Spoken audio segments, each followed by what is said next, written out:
They're coming. I know. Okay, that's good, go.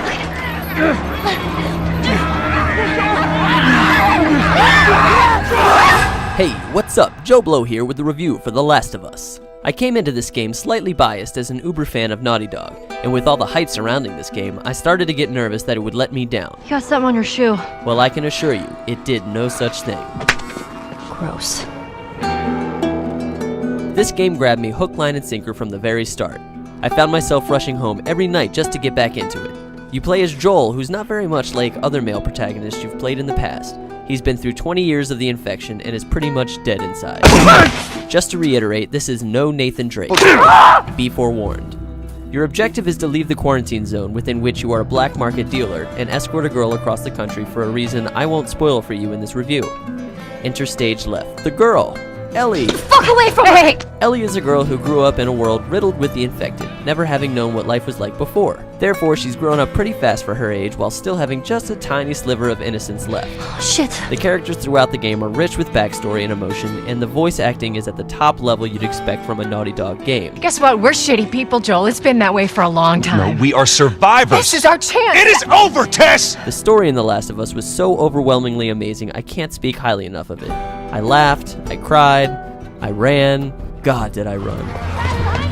Bill, come on! Throughout the game, my heart was in my throat, either out of fear, anticipation, empathy, or all of them all at once. It's a very intense emotional roller coaster, and you won't regret getting into it.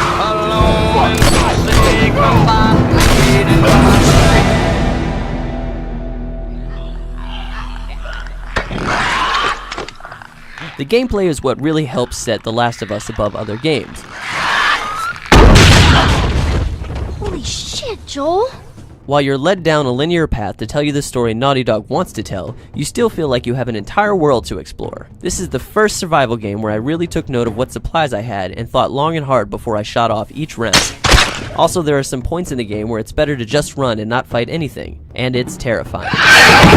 My heart pounded throughout the game, whether I was running for my life or trying desperately to sneak by a bunch of infected. For the normal difficulties, your character Joel has the ability to listen to his surroundings, and it gives you an impression of enemies around you. This is super useful, but it's easy to forget about when you get really immersed into the game. One of the most amazing things in this game is crafting. Time to go to work. I usually don't get caught up in crafting aspects of games, like when they introduce creating bombs in Assassin's Creed Brotherhood. But in this game, they really streamlined it to where you get excited every time you find supplies. You can craft medkits, shivs, Molotov cocktails, nail bombs, and melee weapons. They also force you to choose what you want to craft with multiple items using the same type of supplies. Medkit or melee weapon, nail bomb or Molotov, you choose, and your decisions feel like they have weight to them. The aiming mechanics in the game function well, and you have the opportunity to upgrade your abilities throughout the game. The hardest part in this game would be the clickers, in my opinion. These infected have no eyes and base their attack on sound. If you stay completely still, they will pass you. If you make noise though, like Liam Neeson, they'll find you and they will kill you. Good luck. You can eventually upgrade your ability to shiv them when they run up on you, but it only works if you actually have a shiv crafted, and if they get a hold of you, man do they mess you up. It's safe to say that if a clicker runs up on you, You win or you die.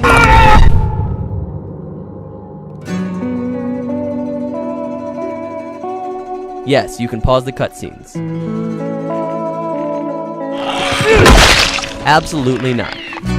There is a lot of blood and violence in this game, and it can also be very scary.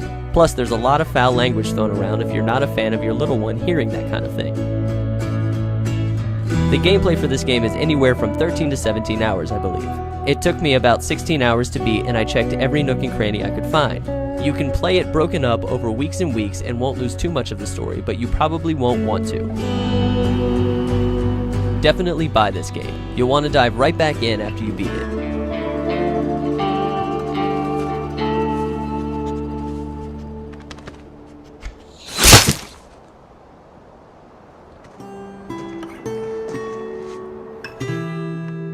This game is a masterpiece. It will go down in the records as one of my favorite games of all time.